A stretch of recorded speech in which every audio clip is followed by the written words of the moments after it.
Nasa Indonesia pa rin si Pangulong Ferdinand R. Marcos Jr. para sa 43rd ASEAN Summit. Ano-ano kaya mga aktibidad ng Pangulo ngayong araw? Alamin natin sa report ni Alan Francisco live. Alan?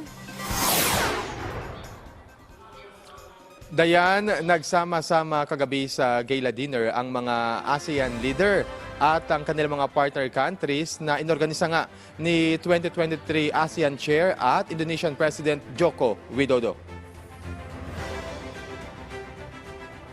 Naroon din dayan sina Canadian Prime Minister Justin Trudeau, United States Vice President Kamala Harris at iba pa. Kasama ni Pangulong Marcos na dumalo sa gala dinner si First Lady Liza Marcos bilang ASEAN host na isa Indonesia na palalimin ang relasyon nila sa mga bisita habang pinakikilala ang mayamang kultura ng kanilang bansa. Bago itong gala night, nagkaroon muna ng iba pang pagpupulong ang mga ASEAN leader gaya ng ASEAN-United States Summit kung saan binigyang diin ni Pangulong Marcos ang mga hakbang ng Estados Unidos para suportahan ang ASEAN sa pagkamit ito ng mga adhikain. Nagkaroon din ng pagkakataon na makapag-usap si Pangulong Marcos at US Vice President Kamala Harris at ayon sa Presidential Communications Office, kapwa sumang-ayon ng dalawang opisyal na magtulungan at kasamang ASEAN members ay itataguyod nila ang kalakalan, kapayapaan at pag-unlad.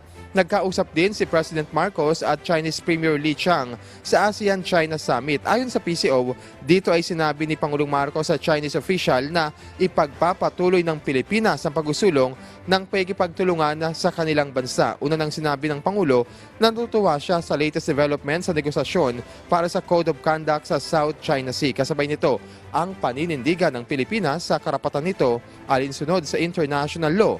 Sa ASEAN Plus 3 naman, kasama ang China, Japan at South Korea, binigyang diin ng Pangulo sa ASEAN at mga partner nito sa East Asia ang pagpapalakas sa mekanismo ng regional food security.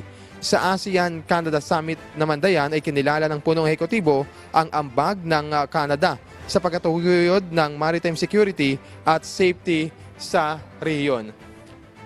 Dayan, ngayong araw ay magkakaroon ng bilateral meeting si Pangulong Marcos sa South Korea habang ang ASEAN leaders naman ay tuloy pa rin sa pakikipagpulong sa kanilang mga partner countries. Habang ang closing ceremony ng 43rd ASEAN Summit ay magaganap din today. Mamaya naman ang balik dyan ni Pangulong Marcos sa Pilipinas kasama ang kanyang delegasyon. Live pa rin mula rito sa Jakarta, Indonesia. Balik sa studio. Maraming salamat sa iyo, Alan Francisco.